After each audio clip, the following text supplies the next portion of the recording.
Assalamualaikum warahmatullahi wabarakatuh. Perkenalkan, kami dari kelompok 7 dengan saya Salwa Fikriatul Arifah sebagai moderator dan rekan saya Hana Syarifah, Meriska Teresia Hutauro, Lydia Veronica, dan Nadia Alicia Putri. Di sini kami ingin menjelaskan tentang tugas Pancasila kami dengan dosen pengampu yaitu Pak Asep Suherman SH.MH dengan judul yaitu penerapan nilai-nilai Pancasila dalam kehidupan keluarga sebagai bentuk ketahanan keluarga di kota atau kabupaten Bengkulu. Adapun isi dari video yang akan kami sampaikan ini yaitu berkenaan dengan cara penerapan nilai-nilai Pancasila dalam kehidupan sehari-hari, kemudian kendala yang akan dihadapi dan solusi untuk mengatasinya. Selanjutnya akan disampaikan oleh rekan saya. Kepadanya dipersilakan. Pada penerapan nilai-nilai Pancasila dalam kehidupan sehari-hari, yaitu pada sila pertama, ketuhanan yang Maha Esa, responden kami bersungguh-sungguh dalam menjalankan ajaran agama, tidak melakukan penistaan terhadap suatu agama seperti melakukan perusakan rumah-rumah ibadah, dan menciptakan suasana taat beribadah di dalam keluarga. Pada sila kedua, kemanusiaan yang adil dan beradab, responden kami menjaga kesopanan dan saling menghargai, tidak membeda-bedakan yang mampu dan kurang mampu, dan menjaga hak dan kewajiban diri sendiri dan orang sekitar. Pada sila ketiga, Persatuan Indonesia, responden kami melaksanakan upacara bendera di sekolah dengan hikmat dan tertib, lalu berjabat tangan ketika bertemu dengan teman yang baru kenal, dan mengutamakan kepentingan bangsa di atas pribadi maupun golongan. Pada sila keempat, kerakyatan yang dipimpin oleh hikmat kebijaksanaan dalam permusyawaratan perwakilan, responden kami tidak memaksakan kehendak pada orang lain, menghormati dan menghargai pendapat orang lain. Di dalam musyawarah harus diutamakan kepentingan bersama di atas kepentingan golongan. Pada sila terakhir yaitu keadilan sosial bagi seluruh rakyat Indonesia, responden kami suka memberi pertolongan kepada orang lain agar dapat berdiri sendiri, tidak menggunakan hak milik untuk usaha-usaha yang bersifat pemerasan pada orang lain, dan suka menghargai hasil karya orang lain yang bermanfaat bagi kemajuan dan kesejahteraan bersama. Dilanjutkan oleh rekan saya.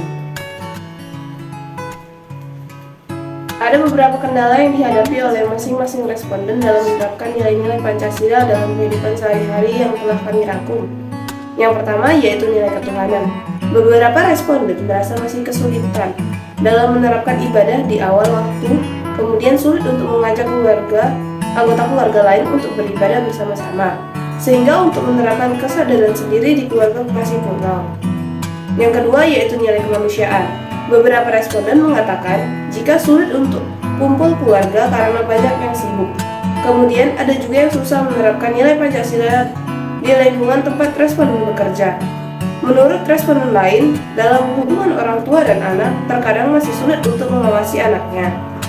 Ketiga yaitu nilai persatuan. Beberapa responden merasa kesulitan jika adanya anggota keluarga yang individualis maupun egois. Tetapi beberapa responden tidak memiliki kendala yang signifikan dalam nilai persatuan, karena menurut responden tersebut, jika memang ada masalah dalam persatuan keluarga, maka bisa dimusyawarahkan. Yang keempat yaitu nilai kerakyatan. Beberapa responden merasa tidak mempunyai kendala dalam menerapkan nilai kerakyatan dan dalam kehidupannya. Namun ada beberapa responden yang memiliki kendala dalam lingkungan masyarakatnya, sehingga hal tersebut tidak mencerminkan nilai kerakyatan. Yang kelima yaitu nilai keadilan sosial. Beberapa responden mempunyai kendala dalam lingkungan keluarganya yang mana masih sulit untuk berlaku adil kepada seluruh anggota.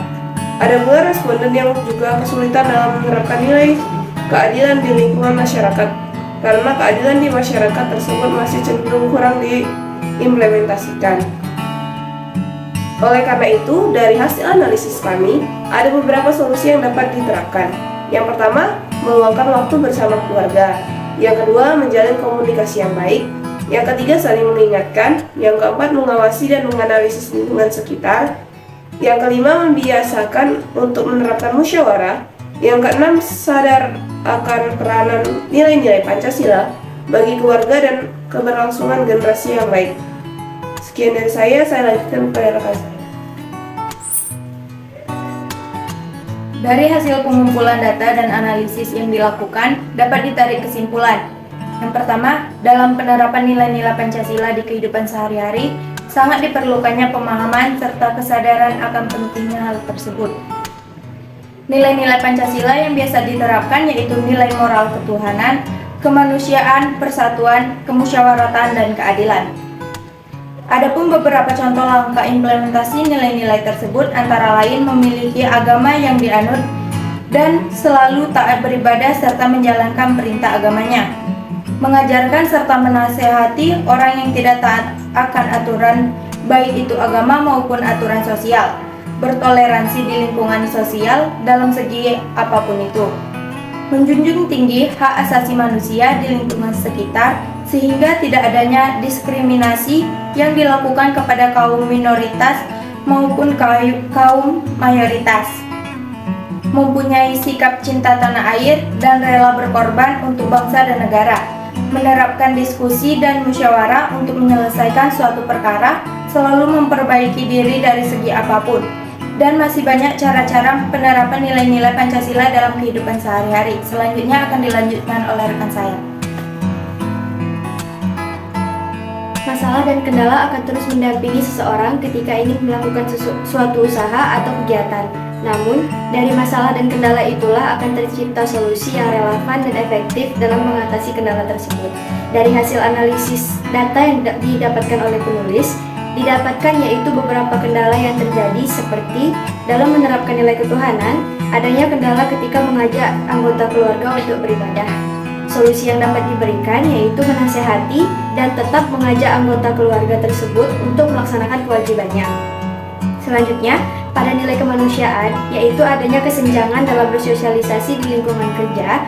Kemudian, solusi yang bisa diberikan yaitu hendaknya memberikan pemahaman lebih mengenai nilai kemanusiaan yang seharusnya diterapkan di lingkungan sekitar. Pada nilai persatuan, kendala yang ditemukan oleh beberapa keluarga yaitu masih terdapat perilaku individualis dan egois dari anggota keluarga tersebut. Solusi yang bisa diterapkan yaitu menerapkan kumpul bersama yang lebih erat di dalam keluarga agar hubungan kekeluargaan tidak renggang. Kemudian, kendala yang ditemukan pada nilai kemusyawaratan atau kerakyatan tidak terlalu signifikan, sehingga hanya perlu pemahaman lebih kepada masyarakat mengenai pentingnya musyawarah untuk menyelesaikan masalah. Terakhir yaitu nilai keadilan. Kendala yang dapat ditemukan adalah orang tua masih sulit untuk berlaku adil di keluarga dan di masyarakat pun rasa keadilan masih kurang. Sehingga solusi yang diberikan yaitu orang tua harus berusaha tetap adil kepada anggota keluarganya terlepas dari tidak adanya keadilan yang sempurna. Kemudian pada masyarakat pun harus lebih peduli terhadap penegakan keadilan yang terjadi di lingkungan sekitarnya. Selanjutnya akan dilanjutkan oleh rekan saya. Baiklah, mungkin itulah penjelasan mengenai penerapan nilai-nilai Pancasila dalam kehidupan sehari-hari, kemudian kendala serta solusinya. Adapun saran yang dapat kami berikan kepada para pembaca yaitu hendaknya selalu menerapkan nilai-nilai Pancasila di kehidupan sehari-harinya, karena ketika nilai-nilai tersebut diimplementasikan akan membuat kehidupan lebih teratur dan harmonis, khususnya dalam meningkatkan ketahanan keluarga. Adapun saran yang dapat kami berikan kepada penulis sendiri yaitu hendaknya lebih banyak melakukan studi mengenai penelitian yang dilakukan dan mencari responden yang lebih banyak agar mendapatkan perspektif yang berbeda-beda untuk dianalisis agar makalah ini bisa lebih berkembang dan hasilnya pun lebih memuaskan. Baiklah, mungkin cukup sekian yang dapat kami sampaikan. Kami ucapkan terima kasih. Wassalamualaikum warahmatullahi wabarakatuh.